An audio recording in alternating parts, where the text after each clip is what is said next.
A man was shocked to see his mother-in-law sitting next to his boss in his car a day after he kicked her out. "Oh my God!" the man gasped. He had no idea how his mother-in-law had become friends with his boss. Even after working tirelessly for the past 2 decades, Jack believed he hadn't achieved enough to call himself a successful man. At 43, he still thought he could do much better, but his wife, Laura, thought otherwise. He met Laura at work, but she later resigned and started her own business. Since she was a marketing graduate from one of the best business schools in the country, she knew how to attract customers with little effort. When Jack saw her business flourish, he felt intimidated and developed an inferiority complex.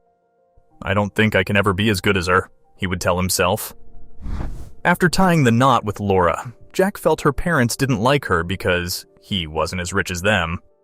Laura came from a wealthy family, while Jack's parents were not that rich. However, Laura always told Jack it was all in his head and that her parents had nothing against him. Jack's insecurity grew with time, but he never listened to his wife. To cope with his feelings of unworthiness, he paid more attention to his work and tried his best to get a promotion. He would spend most of his day at his office and come home late every night. One day, Jack's wife called him at work and told him something unexpected. "Jack, please come home right now," Laura said in a shaky voice. "Dad passed away." Oh no, Jack thought, and immediately left his workplace. He consoled his wife and helped with the funeral arrangements. A few days later, Laura told Jack she wanted her mother to live with them. "Jack, you know my mother has been feeling lonely after Dad's death," she said. "I've offered her to stay here with us. And if—" "What? How can you do that without asking me?" Jack looked at his wife with his eyes wide open. "Why would I ask you? She's my mother and she needs me right now." "So what?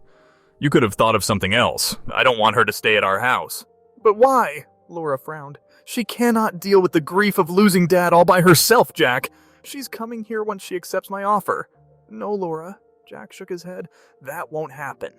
2 days later, Laura's mother, Melissa, called her and said she was ready to move in with them. Laura was Melissa's only child, so she had no option except to live with her daughter until she felt she was ready to live alone. "That's great, Mom," Laura exclaimed while talking to her mother on the phone. "Jack and I will pick you up this evening. Okay? Love you." "Was that your mom?" Jack asked after Laura ended the call. "Yes, she's ready to move in with us." "Don't you understand? I don't want her in my house," Jack yelled. "It's either her or me." Laura looked at her husband in shock. "Calm down, Jack. You need to think about this calmly," she told him. "I'm her only child, and she needs my help. She will leave in a few months." "I don't think she's ever going to leave," Jack yelled and stomped out of the bedroom. Once Melissa moved in, Jack tried his best to annoy her, so she would leave soon. He would pick fights with her purposely and often argued with her. One day, Jack was attending an online meeting with his boss from his bedroom when Melissa suddenly barged in. "I'm sorry, Jack, but you won't be getting a promotion this year," Jack's boss told him. Jack forced a smile and finished the meeting with his boss. Then he turned around and was shocked to see Melissa in his room. "What are you doing here? Were you listening to my conversation with my boss?" he asked her. "No, dear," Melissa replied softly. "I was waiting for you to end the call. I came here to tell you dinner's ready." "I know why you were here," Jack yelled and stormed past his mother-in-law. "Laura, look, your mom is spying on me." He went downstairs and told Laura what had happened. "Ask her to leave out right now, Laura. I won't tolerate this," he said. "That's not possible, Jack," Laura replied calmly. "Look, I need you to kick her out before Christmas," he told her. "I won't let her ruin my Xmas dinner. You need to send her back home on Christmas Eve." "But, Jack, I don't want to hear any excuses, Laura. I've given this plenty of time and thought," he said, and stomped out of the house. Laura knew she couldn't argue with her husband anymore, so she tearfully asked her mother to go back on Christmas Eve. The next day, Jack was happy because his mother-in-law wasn't around. He decorated the house and ordered Laura's favorite food for dinner. While sitting at the dinner table with Laura, Jack suddenly heard a car park in their driveway.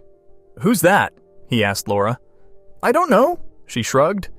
Jack went to the door and was shocked to see Melissa sitting beside his boss, Matt, in the car he recognized as his boss. "Hi, Jack," Melissa waved as she got out of the vehicle. "Hi, Melissa." He smiled awkwardly before looking at Matt with his eyes wide open. "Please come in," Laura said, and welcomed her mother and Matt inside. Once everyone sat at the dinner table, Jack asked Melissa what was happening. "How do you know Matt?" he asked curiously. "I've known this boy for decades, Jack," Melissa chuckled. "I used to work as a secretary for his father when he was a kid. I even babysat him a couple of times when his father wasn't around."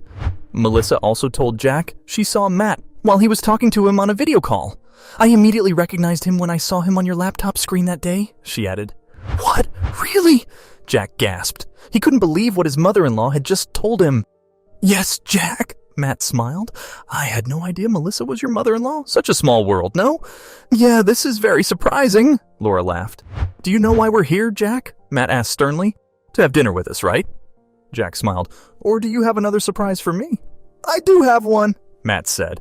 It turns out, Melissa put a good word in for her son-in-law with his boss. She told him how hardworking and deserving he was. As a result, Matt decided to promote Jack. "You've earned it, Jack!" Matt smiled and shook Jack's hand. "I can't believe this." Jack looked at his wife. "Did you know your mother talked to my boss?" "Yes, Jack," Melissa smiled. "Mom told me she would come for dinner tonight with Matt." Jack was over the moon after learning that Matt had promoted him. He thought this was the best Christmas present, and thanked his boss and mother-in-law for making his dream come true. Later that night, Jack apologized to Melissa for being rude and allowed her to stay in his house for as long as she wanted. "You're the best mother-in-law I could have asked for," he told her. "What can we learn from this story? Never judge people based on your opinions." Jack thought Melissa didn't like him, so he was rude and I didn't allow her to stay in his house. However, when he learned how kind his mother-in-law was, he instantly regretted judging her earlier. Actions speak louder than words. Melissa never told Jack what she felt about him, but what she did for him was enough to prove that she loved him as her son.